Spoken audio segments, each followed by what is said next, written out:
everybody that takes my course, they're like, how do I know when I'm ready for class X? And the place that I'm falling on now, my target, and is that I want to pay more attention to my ability to help others. And I think this is a good test because it kind of takes the focus off of my own goal, like I did class 3, check, I'm ready for class 4. And instead it's like, can I help you in the middle of a class 3 rapid? And if I can, that means I've got a really good skill set in terms of boat control and reading the water or whatever. Can I help you in class 4 water? I'm like, ooh, that's tough. Like class 4 is pretty intense. It's hard to catch that tiny little eddy. But that's the shift I'm trying to make for myself and that I'm teaching. And I like it right now. It's like, what is my capacity to help? If it's super easy for me to help you in class 2, then I'm probably ready to go into class 3.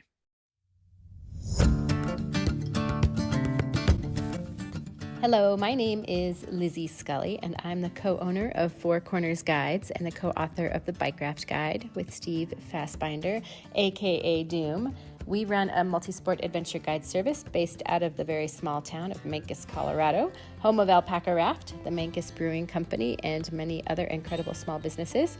Late last year, we started this podcast to bring you another learning channel for these activities. We'll share helpful informational interviews with experienced athletes, guides, and others in the community, along with how-to episodes and storytelling. If you have any requests or questions, ping us at fourcornersguides@gmail.com or comment on our social platforms. Today, we're talking with one of the most interesting and accomplished guys in the world of packrafting, Luc Mehl. He's traveled more than 10,000 miles by packraft, ski, bike, and ice skates, often utilizing 2 or more of those tools on the same adventure. He wrote the definitive guide on packrafting safety and skills. Every packrafter should have a copy of the Packraft Handbook. And he's one of the world's best packraft instructors, among other things. He'll absolutely hate that I'm saying these things, but as far as I and many others are concerned, he's the man. He's also someone I love having conversations with. I always learn so much. Today, Luke and I are talking about a wide variety of subjects, but mostly focused around culture of safety issues, such as the risks and rewards of leveling up in packrafting, what close calls actually are, and how knowing more about them can help the packrafting community and other adventure communities play safer. Plus, we review a bunch of tools he uses to be the best partner he can be to the people he adventures with. I hope you enjoy episode 5 of A Beginner's Guide to Packrafting and Bike Rafting. I always like to start with having people tell me, who you are and where you are and what you do. Well, my name is Luc Mehl, and I am in my shed in Anchorage. And I do outdoor education. And this is, I think, maybe my 3rd or 4th year trying to make a full-time run in outdoor ed. Before that, I did GIS and computer work for a long time.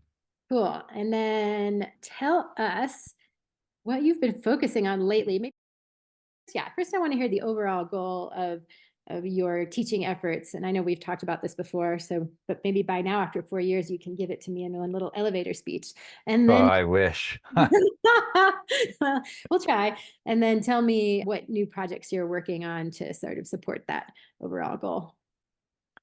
I mean, I don't have it as an elevator speech because it's like it's been kind of a moving target for me with time and really what happened is I sort of shifted out of having really really ambitious goals for my own outings and sort of maybe touching the risk envelope a little too much, like being at the point where things could go bad really quickly. And I've shifted away from that, but I still want to be engaged with outdoors, with the outdoor community. And so the focus has been on outreach and education and helping other people sort of identify what can go wrong and how to prepare for it. So the elevator speech is something about just like, and it's so silly because it was like planning and preparation. But oh my gosh, like planning and preparation is so effective, and it's totally enabled me to do all these trips that I would not have been able to do otherwise, and allows me to keep coming home safe. So kind of boring, but it's true. That's not boring to me. And that was actually quite a good elevator speech, very concise. So I think you do have your elevator speech. Good job. So now tell me like the new programs you're working on, or you can tell me if you want, revisit some of the older programs that you've been doing that you feel have been successful in accomplishing this mission. And then maybe tell me about some of the new projects that you're working on. Yeah, within the pack rafting space or the river safety space, I'm basically trying to reach people. I consider myself a service provider, and I have these visions of like what would be the easiest way for me to get a message to somebody. But then I recognize that within the community, people want to get messages different ways. So with that, I've got the Packraft handbook for people that like that style.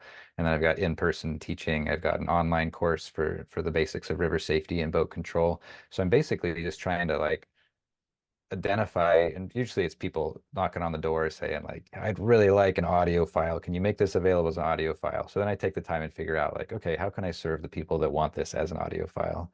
But it's all playing the same game, and it's just like sharing mistakes that I've made, sharing the learning evolution that I've been on, to try to give people a little like heads up on what might go wrong and then some technical skills and how to respond. And I'm way more interested in this aspect of it, like the safety and rescue aspect of it, than in like more formal guiding. Like taking somebody along on a trip with me. Like I'm much more interested in providing a skill set so that they can go do it on their own, plan it on their own. And that's probably just a reflection of my own background. And like I've always preferred to be able to figure stuff out on my own. I like that process. So you provide people with skills and education and then send them out to figure it out on their own. I hope so. Cool. Well, tell us about some of the new projects you're working on.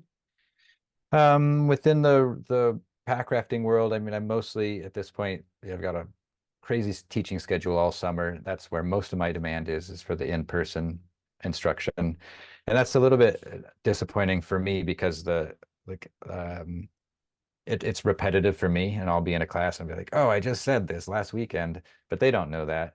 But that really, it's I don't have a lot of space for new projects with that, with how much I'll be teaching over the summer. So there's like that. There's like the actual nuts and bolts of how I'm making the business work. And then there's like mental space. And I do have a lot of space there. And that's the people I seek out to have conversations and to brainstorm and like how could we solve this problem? And one of the big projects for me has been working with American Whitewater. Sarah Glaser, who illustrated the Packraft handbook, she submitted a proposal when they were looking for people to help redraft and redesign, remarket the safety code for whitewater. And so she got that and then pulled me in to help kind of be the middle person between American Whitewater and Sarah, just the same role I played with our illustrations in the book. So I've been working with them, and we've got this like 5-point code, and finding the right words for that and creating a checklist. It's been a challenging project. It took like 6 months just to come up with that tiny little code. For folks that aren't familiar, the existing American Whitewater Code is like an 8-page, single space document that nobody reads because it's just hard to process. And so the idea is to modernize that. So that's one project, and then another project is Could you real quick though, what is the applicable to, like the Whitewater Code for the it's so basically it's a relationship between American Whitewater and the Coast Guard that to save lives for recreational paddlers, and that can be any form of recreational paddlers. They are paying a lot of attention to stand-up paddle boards and a lot of attention to inflatable boats because those are the two groups that are getting into a lot of trouble. Oh, But okay. basically, it's just like, is there signage we can put at a put in? Are there hang tags we can put on equipment? Like, what is the message that the average boater needs to hear that will help keep them out of trouble? Oh, And interesting. yeah, And yeah. when will that be finished? And when will be Sometime this calendar year.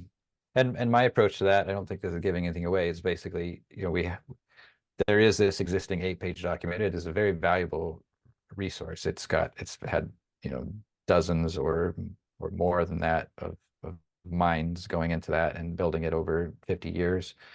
So that's a great resource, but it's like, which of those points really matter? And that's basically the bottom line for me, is like, what really matters? And then with the way that my brain works, I want to go to the data. And so I reach out to Charlie Walridge, the guy that maintains the accident database for American Whitewater. And it's like, okay, what are the big killers? Like, what goes wrong? And he knows them. He's like, boom, boom, boom, boom, boom. So it's like, okay, those are the things we need to catch in this messaging. And then, yeah, of course, the conversations I have with him are super. I learn a lot from him too. Like, he's so familiar with everything that's gone wrong in all of the fatalities in the U.S. So huge resource. So that will be really applicable to later what we're going to talk about. So tell me, when I interrupted you, what was the other project that you were going to talk about? The other project, and it's very closely related, is to figure out how we can get better at collecting close calls or near misses. And I think we want to talk about that in more detail later. Um, so we can do that then. But basically, like there's so much free data. That's the way to like people talk about it. It's like it's free data that's just out there that we're missing. And for every 15 or 20 close calls, there's something that's actually an injury or something quite scary. But if we don't get that free data, we're just trying to make decisions based on those worst case outcomes. Oh, interesting. Just tell me briefly about your podcast. I don't know if it has anything to do with pack rafting, but it's cool and people might still want to listen to it. It's honestly it's not even mature enough to call a podcast, but I teach a wilderness risk management and trip planning course in February. And part of that course involves having some guest speakers come in. They call it the expert series, and they're the hot shots. So we record those conversations. Some participants in the course asked for audio files of those recordings so they could listen to them on the drive, blah, blah, blah. And then I just figured out that the easiest way to do that was to put it up as a podcast. So there's a whopping three episodes in there right now. But it's like those are conversations I've wanted to revisit. They're about decision-making tools. They're about stress continuum. I talked with this guy, has this amazing story about going from being a rodeo clown to a Denali Ranger. And it's kind of the same role, it's saving lives. It's like protecting cowboys and then protecting climbers. And I'm not going to sit down and watch that on YouTube for an hour, but I'll totally listen to that like while I'm driving to the trailhead. So I will need to hear from people that it's meaningful content before I put much energy into it. Right now, it's just sort of a placeholder. It was easy to set up and quality is just okay, but the content I think is really good. I'm learning a lot from those conversations. Cool. I will put a link to it in the show notes for this podcast so people can check it out if they want to. Cool. Okay, so let's dive in. So, for most of this interview, I'd like to focus on something that you brought up in one of our emails, but also in meeting discussions we've had with the American Packrafting Association's Safety and Education Committee, on which we both serve. And I'd specifically like to address close calls in packrafting. And I want to ask you later about all the different kinds of close calls. But one thing that keeps coming up in terms of the American Packrafting Association and the Packraft Roundup, and something I also see with clients who are signing up for our courses, is that people are leveling up, perhaps when they shouldn't be, because maybe they don't fully understand their abilities, or because they perceive that the group they are going with at the Roundup has sufficient experience to help them help them if they get in over their heads. Why do people level up? And what are some of the problems with leveling up? Yeah, I think these are all going to be hard questions because it's such a personal thing. Like we each individually, well, not everybody, but like I'm super goal oriented. I really like whether it's a summit or whether it's some other target. Like that's part of my reward is like setting a goal and getting there. And leveling up is like I want to be a class 3 boater, and you hit class 3 and you check that box and you're like, okay, I must be ready for class 4. And so that's just a kind of a natural mindset to fall into that can get us into trouble. So there's that aspect of leveling up. And then there's also something I think that's like what are we told from media is normal. And I think about this a little bit more. I'm coming off of the winter season, and so my brain is a little bit more in snow space than river space still. But I think about this for backcountry skiing and avalanche terrain. And what I see from the movies and from Instagram is that backcountry skiing equals like steep spines in Valdez, Alaska. And it kind of pisses me off because backcountry skiing can also be like roly-poly forested hills that are always below the angle that avalanches slide, right? And that's kind of lost in media. And so I'm bringing that up in the river world as well, and I'm just as guilty with this with my like show up and blow up videos where it's like pack rafting is hucking a 20-foot waterfall. It's like, yes, but pack rafting is also like going out with your kids on a lake and having like hot dogs on the beach. So So there's the internal part, like setting goals, and then there's the external part, which is like what are our peers or what is the media that we're watching, consuming? What is it telling us um, that this sport is? Or like you have to be a class four paddler to be like legitimate or something. It's like, well, says who? So So those would be with like, say, those would be like reasons people are leveling up, perhaps. So what would be some of the, like, when is it appropriate to level up and when is it not appropriate to level up, in your opinion? So yeah, I've thought a lot about this, both for myself and watching people and then especially watching participants come in. Everybody that takes my course, they're like, how do I know when I'm ready for class X?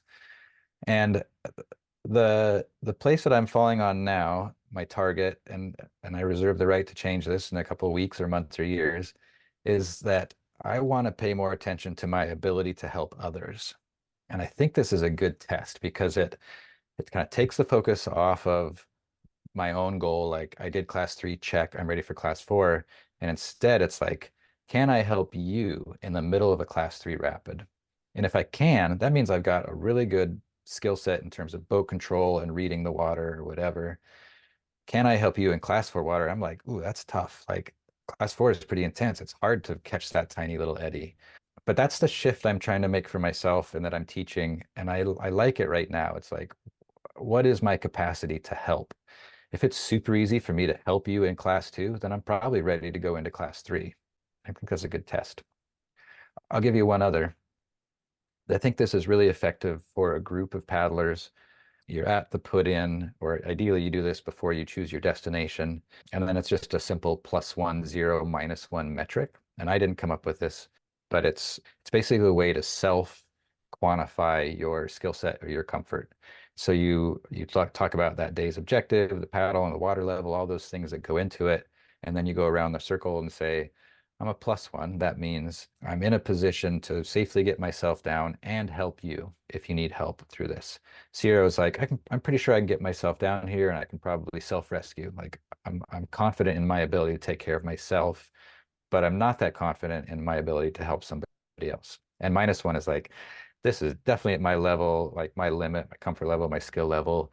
I think it'd be fun for me to go down, but I really want some help. I'd like to have a boat waiting in the pool there. I'd like to have somebody with a rope there. Boom.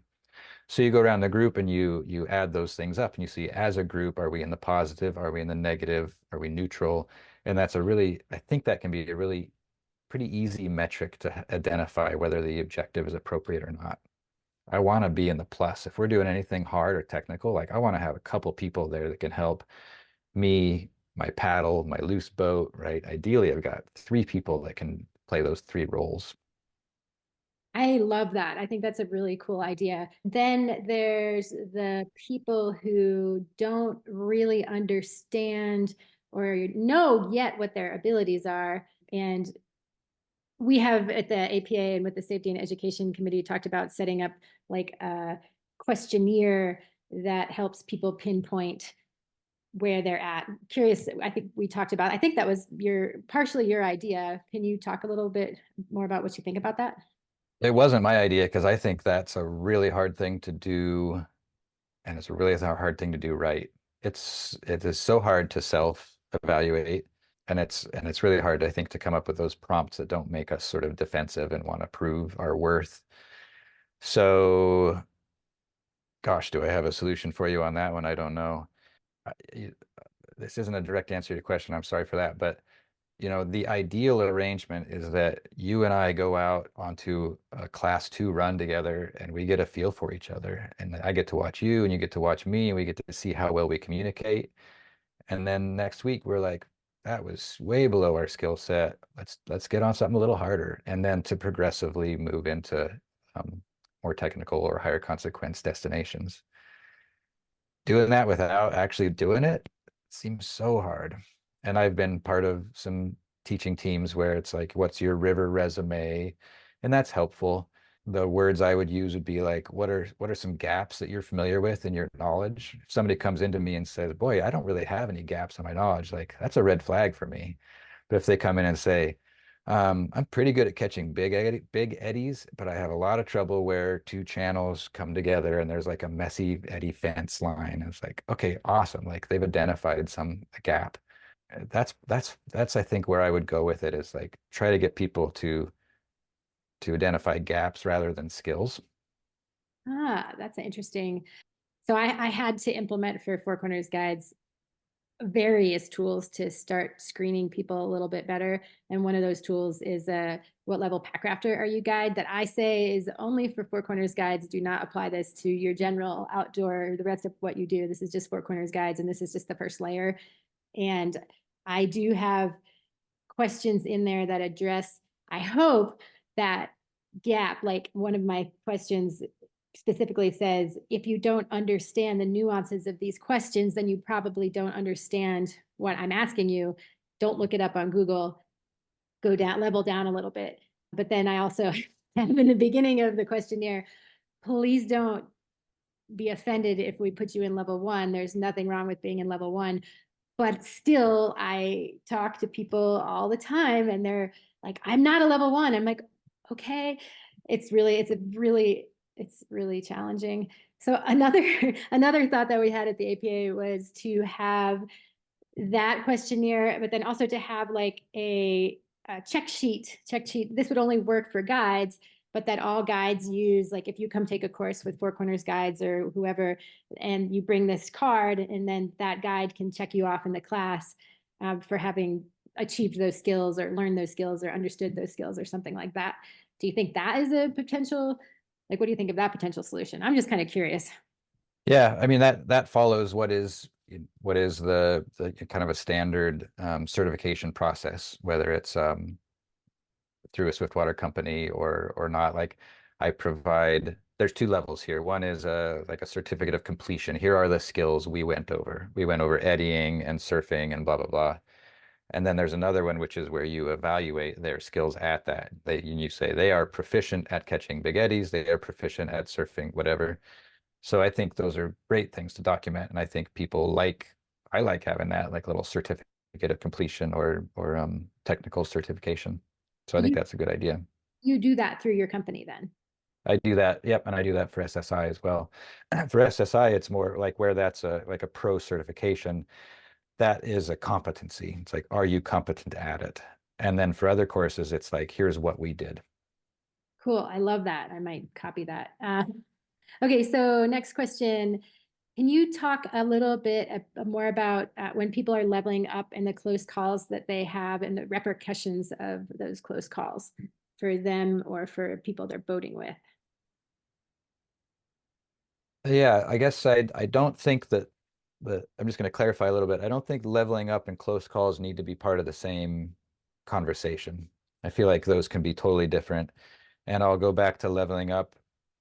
Maybe I can kind of put some closure on that and then shift to close calls. Leveling up is awesome. Like we like learning. It is rewarding to learn. And I think the number one thing to pay attention to on that process of leveling up is consequence. And whether that means class 3 for you or whether that means a swim in big water, because big water class 2 swims can still be pretty scary. For me, like I'm uncomfortable with big water.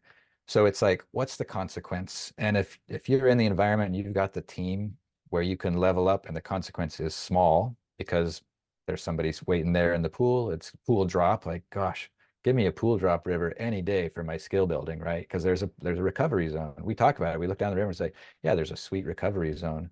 So that's the time to level up. That's the time to push out of the comfort zone and try new things with the right team and when in this low consequence environment.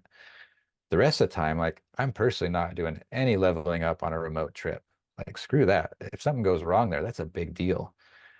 So I'm roadside, I'm pool drop, but I do want to get better, and so I take the time to do that. Does that sound good for kind That's of all. closure on level up? Love that. And I love the segue into close calls because I know there's a lot more to talk about there. So please dive in. Yeah. Okay. So close calls. Let's start with like let's agree on a terminology. And again, it's not my terminology, but it's helpful because I misunderstood this when I was, even 10 years ago, I was thinking a close call was where I almost died but didn't. and it's not that extreme. A close call is anything where things almost got bad enough to be an injury or death. And so if you are out and you break your pinky, that's not a close call. That's an injury. That counts as an injury. So for us in the paddling world, um, the most common close call, I think, is a scary swim. And then this gets a little bit hard to define. It's not black and white because a scary swim for me might not have been a scary swim for you based on your comfort in the water and your experience, your strength as a swimmer, blah, blah, blah. And and what is a normal swim for me and what's a scary swim for me, it's a spectrum, right? So I just want to sort of acknowledge that there's like there's a lot of dimensions to this depending on the individual and the actual event as far as what becomes a close call, which is probably part of why it's a little bit hard to get people to formally share close calls because it's not like, aha, I just reached close call status. For me, it's been pretty clear. It's like that was almost bad. Or I had one of the stories that really stuck in my head was talking with a friend, a great paddler, better, higher skilled paddler than me. And he had a scary swim, and he said, "I gave up." In the middle of a swim. He's like, I thought that was it. I gave up. And at that point, he flushed out and had full recovery. But it's like, okay, that is a close call. Like that was almost really bad.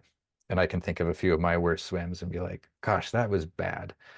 And then I can think of like 416 other swims that were just like, oh, that was just a swim. I do this. I fall out of my boat. I get back in. I practice. I'm proficient at it.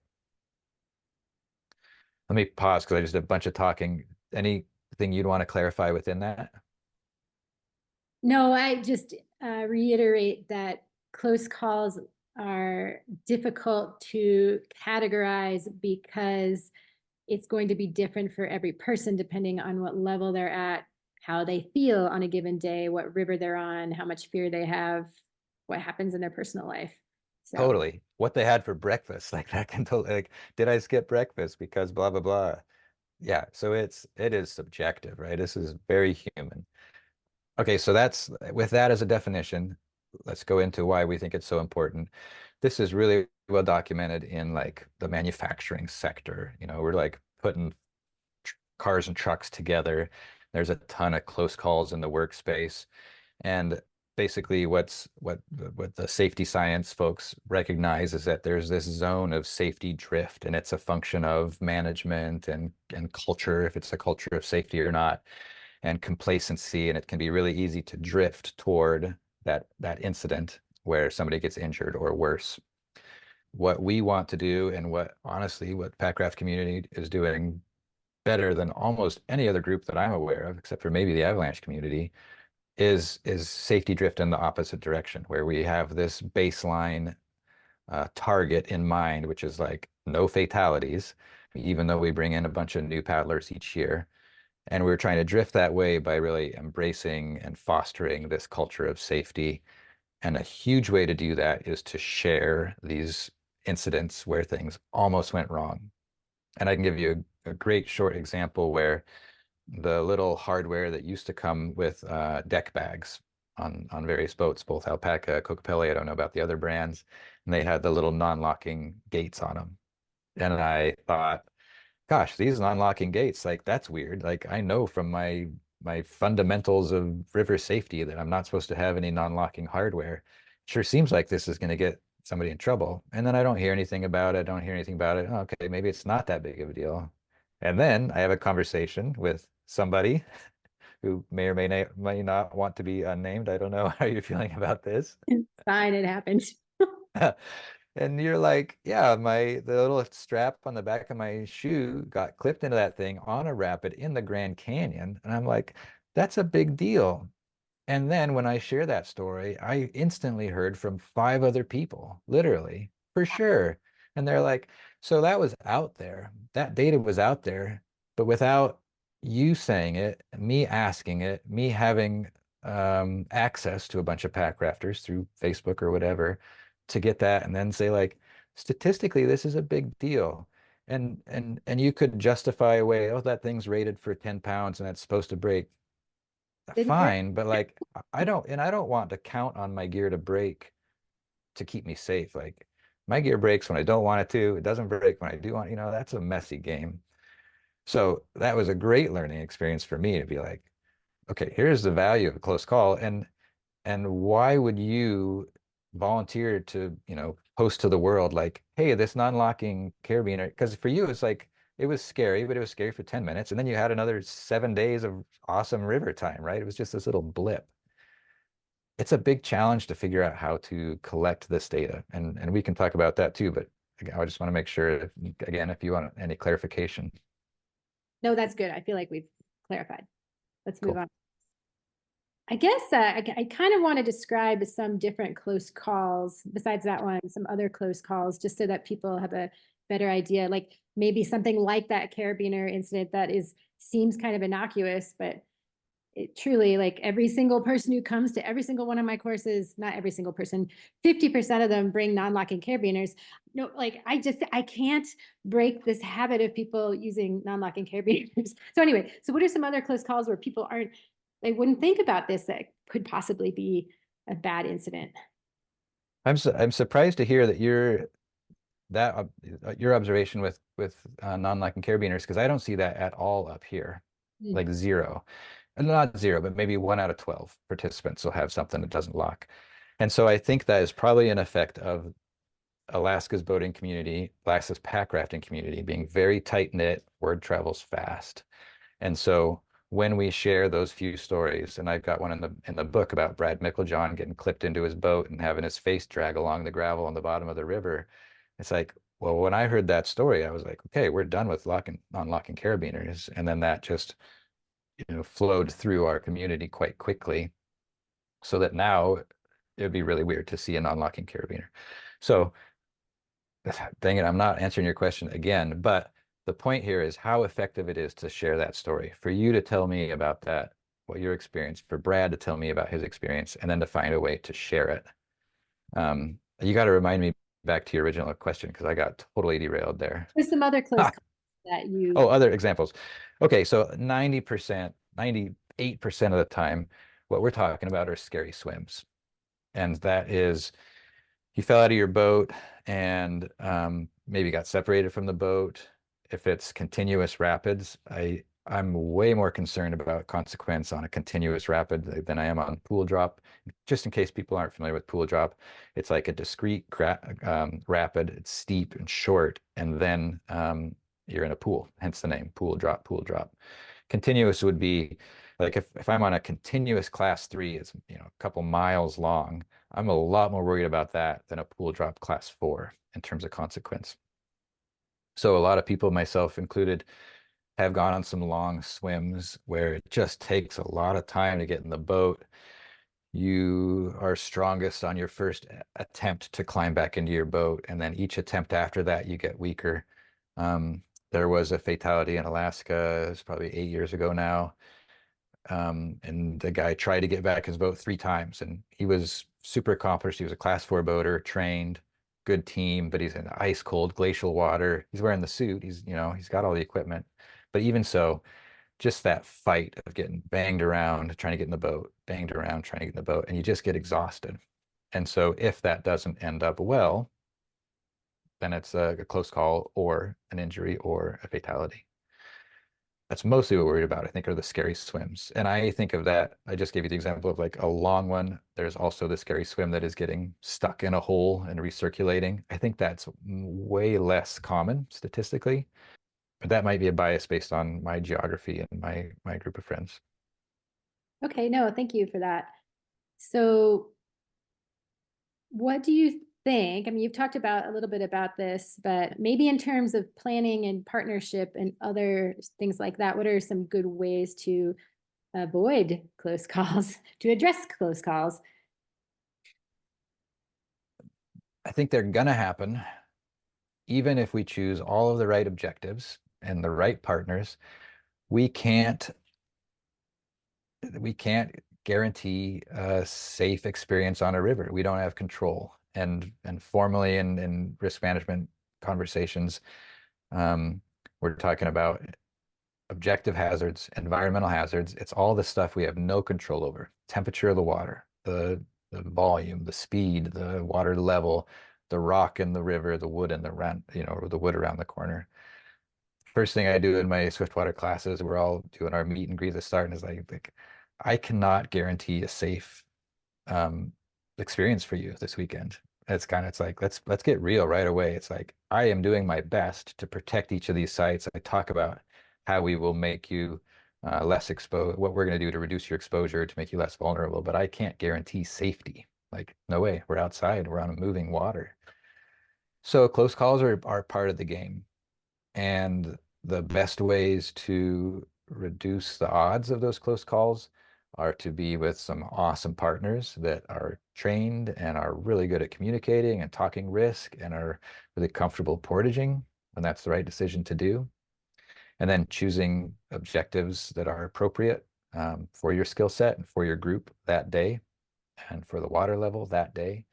And then I'd go back to what we already talked about, where um, I'm going to push more when I have those low consequence learning environments, and I'm going to push less when I have the higher consequence environments. So those are all best practices to avoid those unexpected swims. But even with that, like, the best of us are gonna mess up and lose a boat and have a scary swim now and then because you're on water. Okay, good point. So I want to talk about something that I heard you talk about in that podcast. I'm sorry, I forget the name of the podcast. What was the podcast that you and Sarah did? What was the name? And I'll link to Uh, it. Humans outside. That was a great podcast.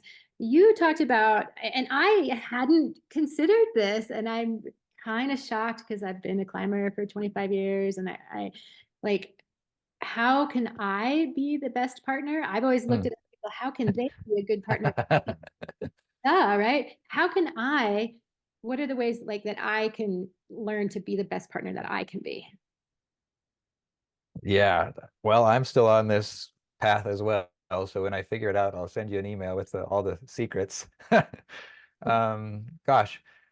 Yeah, so I'm spending a lot of time, yeah, just what you said, I've been climbing for 20 years, but like all I've had my decades of outdoor time too, and there's something about age and experience and losses that at this point I'm spending a lot of time in the headspace of how do I be the best partner? And then with my outreach and with my outdoor education work, like how do I help other people become their best partner? So a lot of this is the human factor. That's how we would talk about it in the avalanche world. How do we get better at managing risk, anticipating the things that go wrong, making decisions, managing our group, like managing our expectations, making sure that everybody finishes having a good time? And I'm actively trying to build a toolbox, and that's how I'm thinking of it. It's how I'm visualizing it. And I don't know which tool I'm going to use when, but I want to have a bunch of tools in there. It's like if the screwdriver doesn't work, I'm going to try pliers. And that the plus one, zero, minus one that we talked about as far as self-assessment, that's one of the tools in the box. And it doesn't have to be water. That can be anything. Another example that's really similar to that, where you kind of do a quick self-assessment. This comes from the Air National Guard's pararescue teams, like the guys that jump out of the helicopters. They do their morning briefs and they make the plan, and they go around with the group and they say, and I might be getting the numbers wrong, but it's like a one, two, or three. One is like, I'm good to go with this plan, and three is like, this is a bad plan, and two is I'm somewhere in the middle. And so then this is the best part of that, is that you go around that group and you've got a couple people that are in the middle, then you talk about, is there anything we can do to move you into the one zone? Like, is there some equipment we could add? Is there another staff member? Is there some training we could get next year that would, like, so that it's just basically a way to identify what do we need to talk about to see like what do we have control over? What can we shift? I love that. So that's another tool. That's my one, two, three tool. And I've got a dozen of these that I'm kind of building up, and a lot of them I'm picking up from teaching avalanche. I'm doing avalanche courses in the winter. Some of them I pick up from my paddling partners. That plus one, zero, minus one, that was from a participant in a class. And he's like, here's something I learned in Missoula. I'm like, awesome. Thanks for sharing that. So I want that part. I want to get really good at the human factor, the group dynamic stuff, the risk management. And then the other part I want to get good at is having the technical skills to respond when things go wrong. And so that is swiftwater training. If we're talking water, that is wilderness medicine. If we're talking anything in life, it's like, boy, do that. Go out there and get wilderness medicine training. It's awesome, super relevant. And so then there's some other, I think, pieces to the puzzle as well, but those feel like the big ones for me. And I guess I will just say the other one that's big for me is it's another container like leadership, but it can be informal. I think it can be a group of friends leadership. And a lot of that is about like anticipating what might go wrong and reading people and seeing where they're at. I'm getting better at this each year I teach, where it's like I can tell that person's just a little bit out of their comfort zone right now. So like let's manage what this exercise we're about to do or this trip objective we're about to do. Um, and also as I teach more, I'm getting better at anticipating like somebody might swim on that corner. Boy, that's awesome to see ahead of time and just be like a little bit better prepared to respond, whether that's a technical response or just being nearby or just saying, oh, why don't you walk this corner? 'Cause there's a bunch of nebulous pieces there on that how to be the best partner, but those are all some of the ingredients that I'm working with. That doesn't feel nebulous to me. It actually feels like there are some pretty concrete things that people can consider. And again, like I said before we started recording the interview, I feel like there is when I started being an adventurer in my 20s, I did take a couple courses, like I said, in college, but then I just sort of dove in, didn't have podcasts, didn't have a Luc Mehl, maybe I did get lucky and I had some good mentors, but there is a lot more good information out there. And there's lots of different ways that people can get that information. And if you're purveying that information, like what you just gave me is very concrete, I think. And by purveying that, I think that's very helpful. Does that make sense? Yeah, and I'm glad to hear that because a lot of the work I've done is reading books or reading academic journal articles or whatever. And I'm like, I just want the action item. Just tell me what to do. And instead I'm learning about like game theory and all this stuff that's like it's probably interesting, but and so that's why I'm really focusing on this toolbox. That's what I bring into my risk management plans, what I bring into my avalanche courses is like here are 8, and I'm just going to keep growing it. And eventually I'll recognize, oh, I don't use that one, or I use this one a lot. And, but I want like these action items, like +1, 0, -1. I can do that. Like, boom, I'm going to start doing it. And I have, and it's been awesome. I do want to throw in now that I've made this great point about, or this argument for training. The counter argument to everything we've said, like the resources that you have access to now, right? The podcast, the friends, the mentors, we can fall into a trap. And I think this is partly what is marketed to us from the outdoor industry of thinking that equipment and training are enough to be prepared. But what's missing from that is experience. And I just had a conversation with a friend at lunch yesterday, and that's why this is fresh in my brain. He's like, people aren't putting enough weight on experience. So on his behalf, I want to add that in here too, which is that it is really helpful to have swiftwater rescue training and to have a woofer. And it's really helpful to have 20 years of experience seeing what goes wrong and responding, and recognizing what's a big deal, what's a little deal. And it's really hard to get that experience if you can only get out every other Saturday. So there's something here too where you want to sort of identify, I guess it's a self-assessment, like where am I at in terms of this formal education? Where am I at in terms of my equipment, and where am I at in terms of my experience, and using all of those things to choose those right objectives. And I'd like to add maybe it's hard, I think, when we're younger. I did not do this in my 20s, but with pack rafting, I started in my 40s, and I am okay with taking it really slow because I don't want to leave my husband without a wife, because I don't want to I don't want to die before my mom, that sort of thing. So I know it's really, really hard for people, but it is okay, I think, to take it slow. And I would love for you to solve this problem, and then you can email me. It is so hard to care until you lose somebody, right? I didn't care. And then it's like, boom, like three friends within 3 years. And it's like, what the hell are we doing? And the older I get, the easier it is to turn around, the easier it is to have the conversations. But part of that is because I already accomplished a bunch of shit. And that's not like that's an unfair expectation for somebody that's 22. Like I can look back and be like, I got nothing left to prove. If you're 22, you're like, man, I want to charge. I got the body for it. I got the time off, whatever. But until there's a loss in that, or serious injury or whatever within that group of friends, like I don't know how to. I, I didn't care until it happened. I don't know about you, but like that seems to be what it takes. I don't have a solution or answer. No, none of us. If we had a solution, we'd be right. It'd be yeah.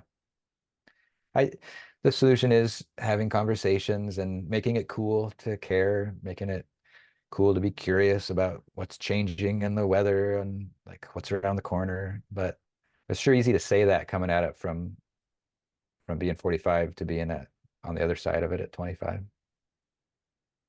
I do think, however, that conversation at least makes people think about these things, and providing people with opportunities for mentorship or education, that also is hugely helpful. Just the fact that I took 2 courses in college to learn how to tie my knots right and put my harness on right, that was beneficial. So I feel like the conversation and openness and education is still super key. Bringing those people to the roundup, bring young people to the roundup. I mean, I want, if my friend John Smith, I just made up a name, but I have a couple people in mind, I want them to paddle class 5. Totally. I don't want to do it. I never don't care at all, but I want them to. I want them to be stoked, but I want them to be equipped with the best possible tools to do that. It'd be helpful to talk to some younger folks, and because I've had them in Swiftwater courses and avalanche courses. Like, there's a bunch of young guns that are psyched to learn this stuff, and it would be interesting to try to get a better sense for how to promote caring without loss. Huh, okay, I'll take that into consideration and see if I can try to find some young folks to talk to at the roundup. Okay, so let's move on to, oh yeah, I love this idea that you had, or the strategy and decision making that you and Sarah do together, specifically when you and your partner ask each other what's the right thing to do. Like that seems like a really simple, straightforward strategy that gets people talking. Yeah. Okay. So this is another tool in the toolbox, and I'm going to call the tool anchoring. And I don't get credit for it. Again, this is like, I think this really comes from, I think I read about it in some of the aviation safety stuff. And in the aviation safety, the words would be like, um, identify the baseline. Okay. So baseline means like perfect safety performance. But those words, that prompt doesn't stick with me, doesn't resonate with me. And what resonates with me was something that I kind of stumbled on my own, or probably through talking with friends earlier, which was just this prompt: what's the right thing to do? And really, so I kind of found that on my own, and then I read this stuff through the aviation. I was like, oh, that is exactly what we're doing. We are anchoring. So the prompt: what's the right thing to do? What has been really awesome with this is how easy it has been to answer that. Because I thought going into it, it sounds tough, right? It's like, gosh, the right thing to do. Like there's A, B, C, or D. But so far, every time we've applied it, it's like, boom, the right thing to do is option C. And so that becomes the new target or anchor. And I even think of it as a little bit of a bullseye. And if we don't do that thing exactly, we highly justify it. And so I'll give you a specific example because this is nebulous. And for me, the best example I have is from a ski day where we had a really long approach, longer than I advertised. We get to the base of where we're supposed to start climbing after like 2 hours of flat travel. And one of the partners says, this is not what I signed up for, which is true. And I want to head back. And then the other partner says, we're in a group of 3. The other partner says, I could go back, or we could skin up and do some of the tour that, the downhill that we actually came here for. And I'm super goal oriented. Like I want to go ski the lines. Like that's what we're doing. And I recognize this about myself. Like I want to go do that. So we're kind of getting pulled in all directions. We had a really inefficient conversation about like, oh, what should we do? Can we blah, blah, blah? And eventually we just hit the brakes, pause, time out. What's the right thing to do? And that was a really easy answer. It was like, we don't send somebody back alone in avalanche terrain. Even though there hasn't been any activity, blah, blah, blah. It's like, no, you just don't do that. And so that shifted our target. That shifted the anchor from being like the summit, the ski line, to we all get back to the car safe and we go home and have pizza, whatever. And so then with that new target, that's the bullseye. And we think, okay, if we can't um like is there a way to send that to let that person go down on their own? Like, do we have two-way radios? Is there another group they could meet up with? Could they hang out down here with a bunch of puffies on a sleeping pad and wait for us to skin a couple laps, whatever? So we tried to justify that and we couldn't. We didn't have the right equipment for any of those. So we stuck to that bullseye, which was that we all just packed up and went back down. And it was not a big deal.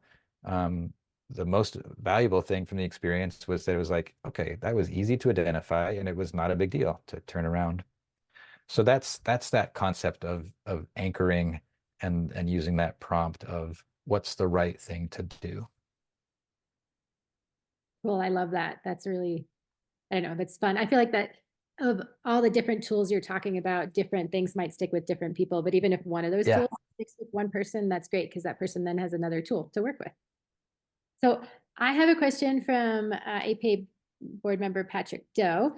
He says, what would you like to see the community do more or better in regards to the culture of safety? As today, there's a lot of awareness, but connecting that to culture and practice hasn't seemed to have progressed.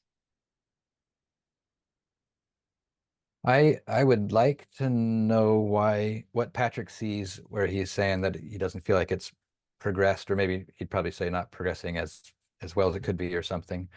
From my perspective, we're crushing it. And it's like it's a time for everybody to pat themselves on the back and say like, you know what? Like we are doing a really good job of sponsoring this culture of safety.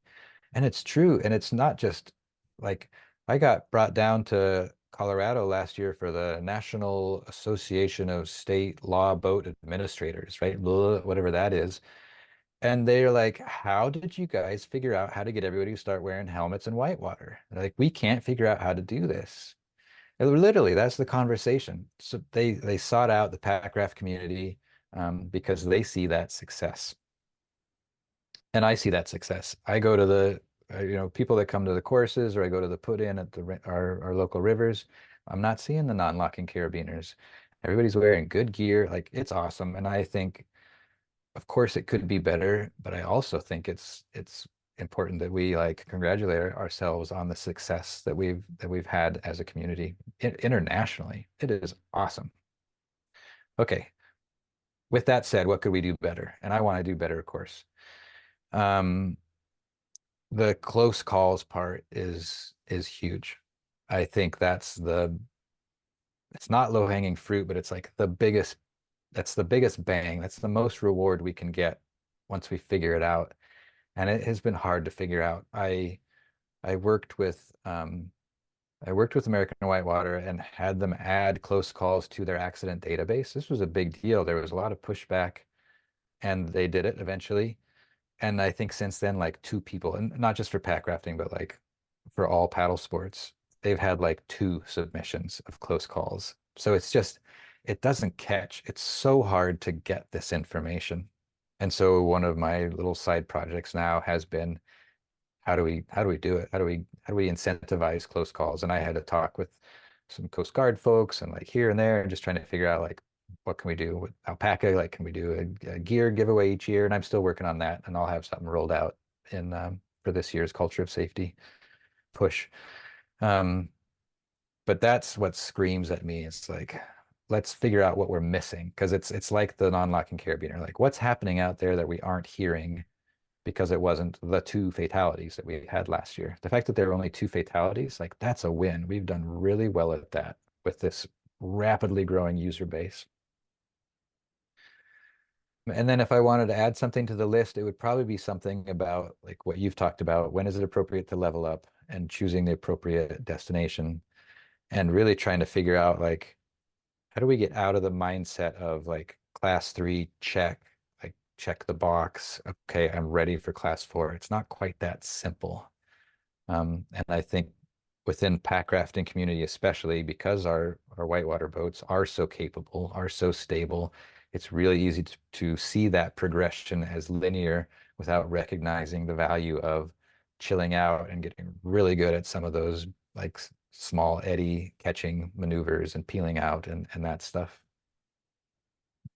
So I love how you brought it back to the beginning of the conversation. Thank you. Is there anything, because it's been almost an hour, or it's been an hour, wow, and I don't want to take up that much more of your time. Is there anything I'm not asking you that you want to share with me about anything you're doing, or just anything in general that I haven't asked you? Boy, not, I really don't have anything. I'm excited that we spent so much time talking about close calls, and everything else has felt really relevant too. So it's all fitting under that same objective for me. Excellent. One last thing. Is there any possibility that I can pay you to reprint that section on Brad Micklejohn using non-locking carabiners being dragged on the floor of the river? Because I would really like to figure out a way to get people to stop bringing non-locking carabiners on our trips. Yeah, I think it's one of the little inserts in the book somewhere. And so it would just be like you could just Xerox it, like boom, if that's what you mean to. I'd like to just take it and put it on the blog and say, this is from Luc Mehl's book. This is why I don't want you to bring non-locking carabiners. Read this and like do a lot, like share it and put it on Instagram and like try to get people talking about this. Maybe I should share my own story too on Instagram, because it was like, it could have been really bad. Yeah, maybe we can maybe let's try to coordinate on both of those things when so basically this is more information they need, but like I wanted to find a way to like get funded to create this close call submission process. And I wanted to do that because I was trying to justify in that if we can figure out how to incentivize people to do close calls, like the climbing industry wants this, the boating, like everybody wants this, and it's a problem nobody's solved. And so that's why I went to the Coast Guard. It's like, do you want to fund basically a study? Like, let's try 3 different ways to collect close calls and see what works, blah, blah, blah. And I just didn't get any traction with it, and it was hard to figure out. And so what's going to happen is I'm just going to create a form, and we'll see, what it's like, but it'll be easy. It won't cost anything. And that's going to be my push for this year's culture of safety, is to just try to get people submitting close calls. And so that would be a great time for you to share yours and for me to make that excerpt from the book. And I think what I would do is maybe just like I have the PDF version of the book, and maybe I can just find that part and crop it out. Um, that would be the easiest way for me to access it. Okay, yeah, that sounds great. And then maybe if depending on your questions, we can just include some of them in this big survey that we're going to do. Yeah, or just let folks know that it's out, that this close call survey thing exists, that it's out there, Happy to do that for sure. which it doesn't exist yet, but That will, neither does the survey. I mean, it's starting. It has beginnings. The beginnings exist. I do think that because the goal is to give away so much stuff, that does motivate people to answer questions. So consider adding some questions to the survey, just because people will have to answer those questions if they want to win the boat or the paddle or whatever, the PFD. So just consider yeah. it. Yeah, that sounds great. Okay. Well, thank you. This was wonderful. I learned a lot, and I appreciate you taking the time to chat with me. As always, Luc, it's a pleasure to talk to you. Yeah, likewise. It's fun for me to try to get stuff organized in my brain. A lot of these pieces are just kind of moving around, and I could talk about this stuff all day. Yes, I know. This is why we like. Cool. Well, thank you, and I hope you have a wonderful day. Cool. Yeah, awesome. Let me know if you need anything. Okay, thanks so much. Okay. Bye. Thanks so much for joining us for the Beginner's Guide to Pack Rafting and Bike Rafting podcast. If you'd like to follow us, you can do so on Podbean or Spotify. You can also find the show notes on the fourcornersguides.com blog and on the podcast page. If you have any questions, comments, or suggestions, please email us at fourcornersguides@gmail.com. Thanks so much for listening.